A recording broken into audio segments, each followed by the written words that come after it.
के बाद ये एक प्रेस कॉन्फ्रेंस बुलाया गया है और आप सब लोग स्वागत है आप सबका। अभी हम लोगों ने कई परीक्षाओं का आयोजन जो पूर्व में किया हुआ था उसका परीक्षाफल घोषित भी किए हैं। तो कल भी हम लोगों ने 3 परीक्षाफल का घोषित किया है। एक लंबित पुराना छोटा सा मामला था उसका भी परीक्षाफल घोषित किया है। आगे आने वाले समय में भी हम लोग बहुत जल्दी जो हमारे लंबित हैं CDPO के, DPRO के, प्रोजेक्ट मैनेजर के और पंचायती राज ऑडिटर का, इन सबों का परीक्षाफल भी हम लोग अगले माह तक निश्चित रूप से घोषित कर देंगे। और उम्मीद है कि जुलाई माह में हम लोग 67 कंबाइंड सिविल सर्विस एग्ज़ाम का, मेंस का भी परीक्षाफल घोषित कर सकेंगे। ये हमारे जो पुराने जितने हम लोग परीक्षा लेते रहे हैं, जो ले चुके हैं, उसका परिणाम परीक्षाफल के बारे में मैंने बताया। अब एक नया टास्क मिला है BPSC को सरकार के द्वारा। आप सब लोग अवगत हैं, वो अध्यापक नियुक्ति के लिए अनुशंसा भेजने को। इसका हम लोगों ने पाठ्यक्रम और परीक्षा के संरचना के बारे में अपने वेबसाइट पर प्रदर्शित कर दिया है और मैं समझता हूँ कि इसको लेकर के कुछ संशय आप लोगों के भी मन में होगा और अभ्यर्थियों के भी मन में होगा और मैं चाहूँगा कि आप लोग भी प्रश्न पूछें और उनके बाद अगर कोई संशय है तो मैं कोशिश करूँगा कि उसको दूर करूँ। कुछ जानकारी मैं दे देना चाहूँगा ताकि आप लोग प्रश्न अगर पूछेंगे तो आसानी रहेगा। उसके बाद टोटल पद जो है वो प्राथमिक विद्यालय के लिए 79,943 है, जिसकी अधियाचना आयोग को प्राप्त हुई है। 79,943। उसके बाद माध्यमिक विद्यालय के लिए 32,916, 32,916। और उसके बाद हायर सेकेंडरी के लिए 57,602, 57,602। टोटल होता है 1,70,461, 1,70,461। आप लोग भी टोटल कर लेंगे। अब इसमें जो अर्हताएँ हैं वो सरकार के नियमावली में दिया हुआ है और जहाँ जहाँ वो मिसिंग होगा वो सरकार के निर्देश पर और सरकार के साथ आयोग की बैठक, संयुक्त बैठक में जो निर्णय लिया जाएगा उसके अनुरूप वो होगा। और वो विज्ञापन के समय जब निकलेगा 1-2 दिन में मैं समझता हूँ कि विज्ञापन भी हम लोग निकाल देंगे। वैसे मैं बता दूं मोटा मोटी तौर पर कि प्राथमिक विद्यालय के लिए जो न्यूनतम अर्हताएँ होंगी वो inter pass plus CTET plus diploma in elementary education या B.Ed अगर किया हो तो वो होना चाहिए। माध्यमिक विद्यालय के लिए graduation plus state STET plus B.Ed और हायर सेकेंडरी के लिए पोस्ट ग्रेजुएशन होना है और स्टेट और B.Ed होना है। डिग्री मतलब graduation plus state plus B.Ed।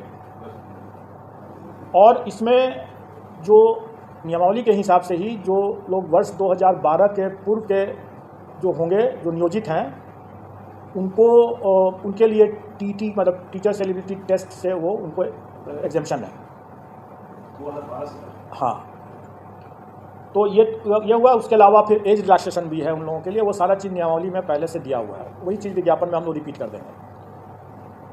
अब जो हम लोगों ने जो पाठ्यक्रम निकाला और जो उसके लाइट में लोगों को जो जिज्ञासा या संशय है, थोड़ा मैं उसको दूर करना चाहूँगा। पहली बात कि ये लोग प्रश्न पूछ रहे हैं कि परीक्षा एक ही दिन में होगा, एक दिन से अधिक में होगा। तो हम लोग आवेदन जो मांगेंगे वो इन सभी पदों के लिए एक साथ मांगेंगे, एक ही आवेदन होगा।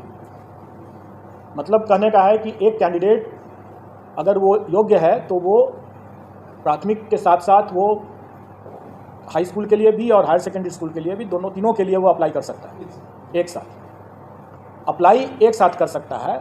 और जब हम अप्लाई करने की जब हम उसको सुविधा देंगे, क्योंकि उसका हक भी है, अगर वो योग्य है तो तीनों में अप्लाई कर सकता है, तो स्वाभाविक है कि हम उसको तीनों के लिए परीक्षा में उत्तीर्ण होने के लिए भी हम उसी हिसाब से परीक्षा की तिथि को रखेंगे, ताकि अगर वो योग्य कैंडिडेट है तो वो तीनों परीक्षा में अलग अलग तिथि पर वो भाग ले सकता है। अब हम आते हैं पाठ्यक्रम के बारे में। पाठ्यक्रम या और परीक्षा की जो संरचना है वो हम लोगों ने इस तरीके से डिसाइड किया है कि एक पेपर जो होगा वो क्वालिफाइंग नेचर का है, और वो भाषा का पेपर जो है वो क्वालिफाइंग नेचर का है। उसमें उसको सिर्फ पास करना है, उसका मेरिट में नहीं जुटेगा। उसमें भाषा में 2 सेक्शन रहेगा, एक सेक्शन अंग्रेजी है जो सबको करना है, और दूसरा सेक्शन में विकल्प है, मतलब कि वो हिंदी, उर्दू या बंगला। क्योंकि हमारे पास जो पद आए हैं प्राथमिक में, उसमें बंगला के लिए 148 पद है, उर्दू के लिए 12,729 पद है, और बाकी जो प्राथमिक के जो बाकी हैं वो सामान्य मतलब हिंदी के हैं। ये जो क्वालिफाइंग वाला जो मामला है जिसमें 25 मार्क्स का मैं आपकी जिज्ञासा को जल्दी शांत कर दूंगा। 25 मार्क्स जो रहेगा वो, और सभी एग्ज़ाम जो हमारे हैं वो MCQ बेस्ड हैं, मतलब कि ऑब्जेक्टिव टाइप के हैं और मल्टीपल चॉइस क्वेश्चंस रहेंगे। और क्वालिफाइंग नेचर का जो पेपर भाषा का है उसमें अंग्रेजी 25 नंबर के रहेंगे, 25 प्रश्न, और हिंदी या उर्दू बंगला जो रहेगा वो 75-75 का रहेगा। उसमें से कोई एक चुनना है उनको, मतलब टोटल 100 नंबर के 100 प्रश्न रहेंगे, और पूरे पेपर में उनको 30% मतलब कि 30 नंबर न्यूनतम लाना होगा, तभी वो पास करेंगे, नहीं तो वो परीक्षा से, प्रतियोगिता से बाहर हो जाएगा। इसमें जो लोगों को जिज्ञासा है कि पहला कि क्या 30% अंग्रेजी में अलग और हिंदी में अलग लाना है, तो ऐसी बात नहीं है। संयुक्त रूप से उनको 30% लाना है, मतलब 30 नंबर लाना है। लेकिन मेरा ये मानना है कि ऐसा नहीं हो सकता है कि कोई शिक्षक हों और वह सड़क पर अगर चल रहे हैं और सड़क पर जो रोड पर जो साइनेजेस रहता है वो अंग्रेजी में भी रहता है, उसको ना पढ़ सकें, वो शिक्षक क्या हुए? जो राह चलते हुए जो रोड के जो साइनेजेस है उसको अंग्रेजी में अगर लिखा हुआ है तो उसको भी ना पढ़ सकें, तो क्या वो अच्छी गुणवत्ता के शिक्षक हुए? इसलिए हम लोग प्रश्न के स्तर को हम लोग इस तरह से रखने का कोशिश करेंगे कि हम उनको, अंग्रेजी ज़रूर सरल रहेगा, कठिन नहीं रहेगा। हम मानते हैं कि यहाँ पर हिंदी भाषी प्रदेश है तो अंग्रेजी का प्रश्न कठिन नहीं रहेगा, लेकिन इसका ये मतलब हुआ कि हिंदी का भी प्रश्न सरल नहीं होगा, क्योंकि अगर हिंदी का प्रश्न भी सरल हुआ और अंग्रेजी का प्रश्न भी सरल हुआ तो सब हिंदी ही देख करके निकल जाएंगे। इसलिए थोड़ा हम लोग भी दिमाग लगाएंगे, और मैं चाहूँगा कि अभ्यर्थी भी थोड़ा तो अंग्रेजी भी पढ़ ही लें, ताकि वो शून्य ना हो अंग्रेजी उनका, क्योंकि शून्य से अगर फिर वो फिर आगे नहीं बढ़ पाएंगे, राह चलता वो साइनेज भी नहीं पढ़ पाएंगे, तो वो अपने छात्रों को कैसे पढ़ाएंगे। ये रही बात जो हमारे वैकल्पिक जो क्वालिफाइंग नेचर के जो भाषा का जो पत्र है उसके बारे में मैंने बताया। इसके बाद अब मेन पेपर होगा। मेन पेपर 150 नंबर का होगा, जिस पर कि मेरिट होगा, और हर स्कूल के कैटेगरी के लिए एक ही मेन पेपर है। जैसे प्राथमिक के लिए सिर्फ एक मेन पेपर है, अगर हम हाई स्कूल के लिए जाते हैं तो उसके लिए भी एक ही मेन पेपर है, और अगर हम इंटर स्कूल के लिए भी जाते हैं, हायर सेकेंडरी स्कूल के लिए जाते हैं तो उसके लिए भी एक ही मेन पेपर है। एक ही पेपर उसके बाद देना है, और वो अगर कोई अभ्यर्थी अगर तीनों श्रेणी के लिए अप्लाई करता है तो स्वाभाविक है कि उसको फिर तीनों पेपर देना होगा, अलग अलग दिन होगा लेकिन देना होगा तीनों के। मेरिट लिस्ट अलग अलग बनेगा, क्योंकि सबके लिए अलग अलग वो परीक्षा है। अब रही बात कि जो भी 150 नंबर का जो मेन पेपर हुआ उसका कंपोजिशन इस तरह से रहेगा कि 100 क्वेश्चंस तो रहेंगे वही जो वो अपने विद्यार्थियों को पढ़ाते हैं, उसका टॉपिक, उसका चैप्टर, उसका विषय वो वही होगा जो अपने बच्चों को पढ़ाते हैं स्कूल में। इसलिए अगर ये जिज्ञासा है कि उसका हम सिलेबस में विस्तार करके दें तो मेरा ये कहना होगा कि बिहार एग्जामिनेशन बोर्ड का जो सिलेबस है बच्चों के लिए उसी को देख लें, उसी को पढ़ लें, चैप्टर उसी के हिसाब से कंप्लीट कर लें, उनका डिटेल सिलेबस हो जाएगा। अगर मान लें कि अगर कोई फिजिक्स का देखता है या कोई हिंदी का देखता है, तो जो अगर कोई इंटर का अगर है वो विषय, तो इंटर में जो पढ़ाई होती है एक फिजिक्स के स्टूडेंट के लिए उसका वही रहेगा, चैप्टर कंटेंट्स वही रहेगा। प्राथमिक विद्यालय में भी अगर जो बच्चों को जो पढ़ाते हैं शिक्षक वो वही रहेगा, कंटेंट वही, चैप्टर्स वही रहेंगे। मतलब सिलेबस का जो विस्तार, डिटेल सिलेबस की जो लोग मांग कर रहे हैं वो करना ज़रूरत नहीं है, क्योंकि अगर उसको देखना है तो अपने बिहार एजुकेशन बोर्ड का सिलेबस बच्चों का उठा कर देख लें और उसी की पढ़ाई कर लें। अब रही बात कि शिक्षक हैं, वो बच्चों से उनका ज्ञान ज़्यादा होना चाहिए, बच्चों से उनका स्तर ज़्यादा होना चाहिए, तभी तो पढ़ा पाएंगे। तो स्वाभाविक है कि प्राथमिक शिक्षक के लिए जो अभ्यर्थी होंगे उनका चैप्टर तो वही होगा जो बच्चों को पढ़ाने वाला है, लेकिन उसका स्तर जो होगा वो बच्चों वाला तो नहीं होगा। उनका स्तर जो उनके लिए जो जैसे प्राथमिक शिक्षक के लिए न्यूनतम निर्धारित योग्यता जो है वो इंटर है, तो उसी के आलोक में प्रश्न पत्र का स्तर होगा। चैप्टर तो वही हुआ जो प्राथमिक विद्यालय में जो पढ़ाते हैं, लेकिन उसका जो स्तर जो होगा वो उनके जो न्यूनतम निर्धारित योग्यता मतलब इंटर जैसे है, तो उसी को ध्यान में रख करके होगा कि इंटर पास एक अभ्यर्थी स्कूल प्राथमिक विद्यालय के बच्चों को पढ़ाएंगे तो उनको क्या ज्ञान होना चाहिए, जो भी विषय वो पढ़ाएंगे उसके लिए उनका क्या ज्ञान होना चाहिए, क्या स्तर होना चाहिए, वो उसी के आलोक में रहेगा। और उसी तरीके से अगर मान लीजिए अगर +2 का अगर कोई शिक्षक है अभ्यर्थी, तो स्वाभाविक है कि वो +2 के विद्यार्थियों को पढ़ाने के लिए उसका स्तर तो उससे ऊंचा का होना है, तो फिर +2 के शिक्षक के न्यूनतम अर्हता जो है वो पोस्ट ग्रेजुएशन का है। तो पोस्ट ग्रेजुएशन का है तो हम लोग उसी के आलोक में कि वो इंटर के बच्चों को पढ़ाने वाले पोस्ट ग्रेजुएट अभ्यर्थी हैं, तो प्रश्नों का स्तर क्या होना है वो उसी के हिसाब से हम लोग तय कर लेंगे।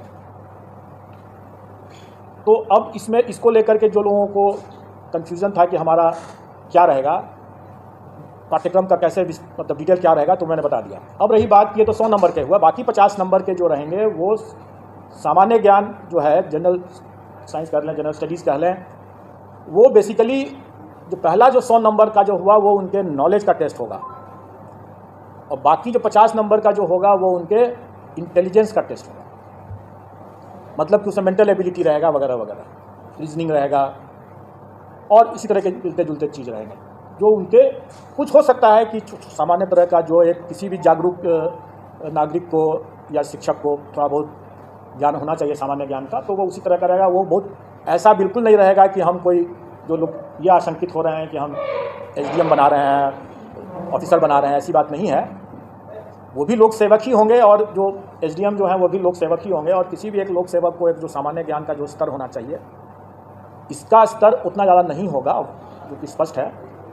लेकिन इसमें 50 नंबर जो रहेंगे वो उनके विषय ज्ञान से हट करके ये उनके सामान्य ज्ञान, जो उनकी बुद्धिमत्ता का जो हम असेस करने का प्रयास करेंगे इसमें।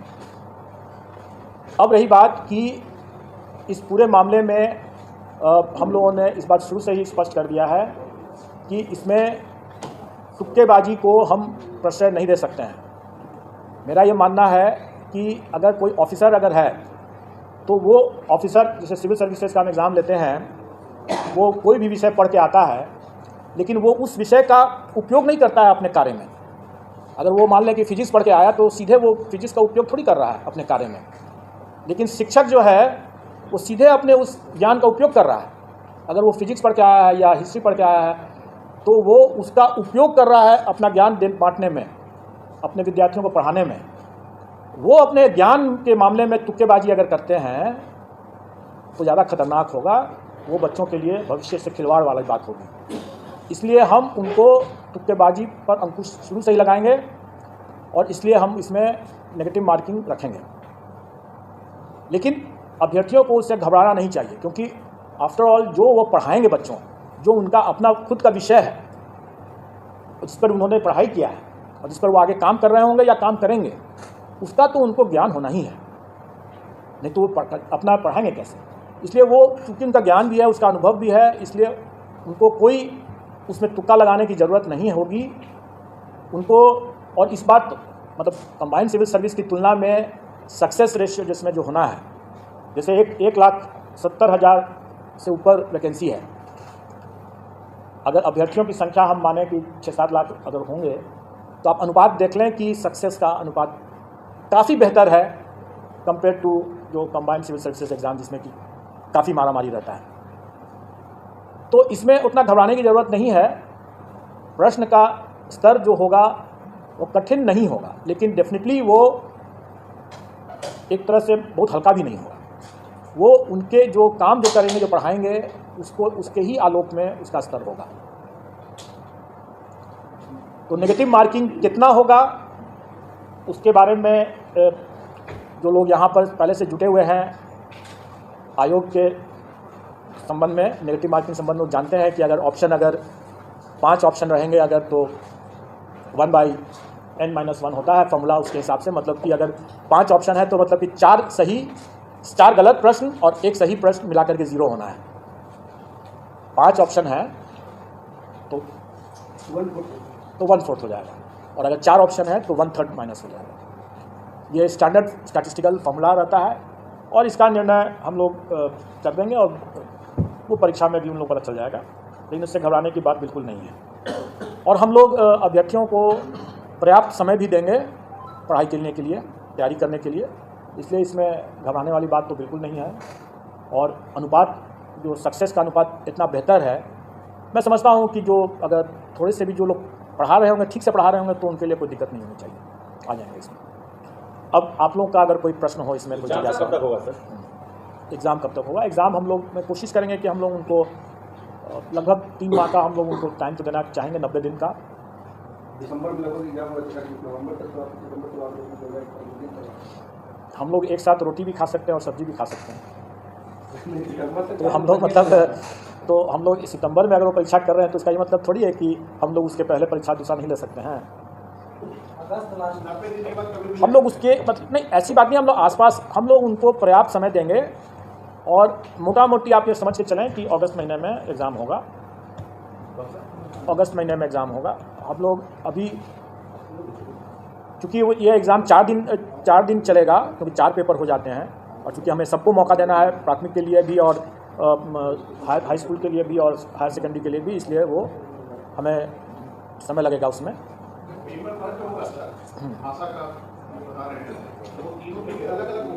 नहीं, वो तीनों के लिए एक होगा, इसलिए आप वो सरल होगा, वो सरल होगा। हम लोग चाहेंगे कि जो हमारे शिक्षक हैं वो अपने भी मतलब सर उठा करके चलें, और आप लोग भी जब जाकर के जब कभी चेक करते हैं, आप बोल पाते हैं कि उनको मतलब एक स्पेलिंग नहीं है अपना, रविवार शनिवार तक नहीं जानते हैं, तो फिर बड़ा दुखद लगती है। वैसी नहीं होगी बात, बस उतना ही जानना है उनको, क्योंकि उसके बाद जो अपने विषय के जो है वो अपने विषय के तो ज्ञाता हैं ही। इसका सिलेबस क्या होगा सर, भाषा का? वही तो मैं बता रहा हूँ कि ये एक सामान्य होगा।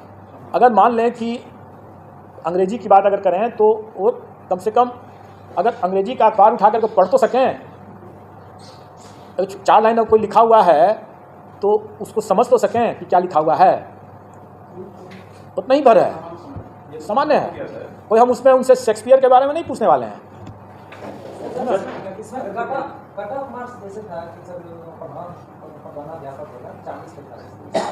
वो सामान्य प्रशासन का बहुत पुराना सर्कुलर है और वो सभी परीक्षाओं में लागू है, वो इसमें भी लागू है। सर, अभी इंग्लिश पेपर की बात कर रहे थे, तो जहाँ तक मेरे नजरिया है कि ग्रामीण क्षेत्र में बहुत कम ऐसे टीचर जो इंग्लिश पढ़ाते हैं, गवर्नमेंट स्कूल में इंग्लिश का साधन नहीं है, तो लोग कैसे पढ़ेंगे, कैसे पेपर दे पाएंगे? देखिए, जैसे आप शायद पता नहीं थी कि नहीं थी, मैंने बताया कि क्या ग्रामीण क्षेत्र के लोग पटना नहीं आ रहे हैं, आ रहे हैं। और सड़कों पर आजकल पटना के सड़कों पर आप देखेंगे कि साइनेजेस जो हैं काफ़ी अंग्रेजी में लिखे हुए हैं। जितने व्हाट्सअप जो होते हैं, बहुत से व्हाट्सअप तो अंग्रेजी में भी लिखते हैं ना। सीनियर टीचर जो है, कोई एक अगर हम बिहार के भविष्य के लिए बात कर रहे हैं, हमारे बच्चे क्या उनकी सीमाओं से बच्चे की भी जानकारी या उनका जो ज्ञान जो है बाधित हो जाए, नहीं होना चाहिए। हम उनको अंग्रेजी पढ़ाने के लिए नहीं कह रहे हैं, क्योंकि वो अंग्रेजी विषय के वो शिक्षक नहीं है, इसलिए अंग्रेजी वो नहीं पढ़ा रहे हैं, लेकिन उनको इतनी जानकारी तो होनी ही चाहिए ना, जो अपने, क्योंकि वो अगर प्राथमिक विद्यालय के अगर शिक्षक है तो वो सब कुछ पढ़ा रहे हैं। हाई स्कूल के हैं तो अलग बात है, फिर तो विषयवार हो गया, फिर तो उसको अंग्रेजी के अलग विषय के शिक्षक होंगे। 25 नंबर है अंग्रेजी, 75 है हिंदी। हम अंग्रेजी नहीं बना, 75 सिर्फ हिंदी बना। आपने सुन, मैंने इसके बारे में जवाब दे दिया है, मैंने इसके बारे में जवाब दे दिया है, इसलिए आप उसको आप समझ लें। सर, एक चीज़ है सर, इसमें कहा जा रहा है सर, जो बीएड और ये सब का जो क्वालिफिकेशन रखा गया, ट्रेनिंग से रिलेटेड क्वेश्चन क्यों नहीं सर रखा गया? Yes, good question. मैं बता दूं, आप तीनों स्तर के, क्योंकि अभी मेरे पास मध्य विद्यालय की वैकेंसी नहीं आई है, इसलिए मैं मध्य विद्यालय के बारे में नहीं बता रहा हूँ, अभी कुछ तय नहीं हुआ है, उसका जब आएगा तो उस समय देखा जाएगा। लेकिन अभी जितने भी स्तर लेवल के विद्यालय के शिक्षकों के बारे में मामला है, सब में देखेंगे कि अनिवार्य अर्हता में सीटेट, एस्टेट ये है या बीएड डीएलएड है। ऐसी स्थिति में उन परीक्षाओं में प्रशिक्षण संबंधित, कैसे पेडागोजी जो कहते हैं, उसके संबंध में या चाइल्ड डेवलपमेंट के बारे में ऑलरेडी उसकी परीक्षा वो टीचर्स एबिलिटी टेस्ट में दे चुके हैं। तो अब फिर से उसी चीज़ के अगर हम लेने लगे हैं तो फिर आप ही लोग कहेंगे कि जब उसमें जब ले ही चुके हैं तो फिर इसमें भी वही चीज़ ले रहे हैं, तो नई परीक्षा की क्या ज़रूरत है? नई परीक्षा की ज़रूरत इसलिए है क्योंकि जो अभ्यर्थियों की संख्या अगर 6 लाख है और अगर हम उसमें से 1,70,000 ही को हमको अगर लेना है तो स्वाभाविक है कि हम मेरिट बेस्ड ही हम सिलेक्शन प्रोसेस करेंगे। अब रही बात की पेडागोजी जो है या चाइल्ड डेवलपमेंट CDP जिसको कहते हैं, चाइल्ड डेवलपमेंट पेडागोजी के बाद जो कहते हैं, ये ऐसा चीज़ है जिसके लिए वो पहले से एलिजिबल अपनी पात्रता पहले से प्रमाणित कर चुके हैं। दूसरी बात कि ये ऐसा मामला है कि वो भविष्य में क्योंकि वो TET करके आए हुए हैं, वो जब स्कूल में जब जाएंगे वहाँ भी और भी अनुभव ज्ञान अभी हासिल करेंगे, उनका उसमें निखार आना ही है। उस पर हमको एक बार जब एलिजिबिलिटी टेस्ट कर चुके हैं उस बिंदु पर, तो दोबारा हमको उसी बिंदु पर उसकी परीक्षा लेने का कोई मतलब नहीं है। ये भाषा वाले में आप जनरल तो हो गया, इंग्लिश और हिंदी दोनों होना चाहिए, लेकिन अगर कोई बंगला का एक्सपर्ट है या उर्दू का एक्सपर्ट है उसके लिए क्या वो भाषा का क्या? वही तो मैं बताया ना कि हिंदी ऑब्लिक उर्दू ऑब्लिक बंगला। प्रश्न पत्र बाइलिंगुअल रहेगा या हिंदी केवल? देखिए, प्रश्न पत्र जो हमारा जो सब्जेक्ट का जो रहेगा वो बाइलिंगुअल रहेगा, लेकिन नेचुरली अगर हिंदी का प्रश्न अगर है का पेपर है तो हिंदी में ही सिर्फ रहेगा, अगर इंग्लिश का है तो फिर उसमें हिंदी तो नहीं रहेगा। एक उर्दू वाले की मदरसा वाले जो लैंग्वेज का जो विषय का जो पेपर रहेगा वो उसी लैंग्वेज में रहेगा, जो वो बाइलिंगुअल नहीं रहेगा। ये DET को लेके बिहार में तो अब तक परीक्षाएं हो गई है, इसमें महिलाओं को विशेष छूट दिया गया है कि 85% उनके दिए, 85 मार्क्स है, तो क्या वो छूट आप जारी रखेंगे या फिर 90 का है? देखिए, जो मिनिमम क्वालिफाइंग जो कट ऑफ है वो सरकार के द्वारा पहले से निर्धारित है, उसमें महिलाओं के लिए अलग है, सामान्य के लिए अलग है, वो उसका पूरा आप लोगों को ज्ञान होगा, हमारे पाठ्यक्रम में भी वो परसेंटेज लिखा हुआ है। अब रही बात कि सरकार ने इस बात जो नियमावली जो बनाया है उसमें प्राथमिक विद्यालय के शिक्षकों के लिए शिक्षकों के पद पर महिलाओं के लिए आरक्षण जो है 50% से रखा है, 50% रखा है, तो अन्य में 30% या 35% है। अन्य में जो पहले से है वो सही रहे और प्राथमिक विद्यालय के केस में 50% आरक्षण महिलाओं के लिए।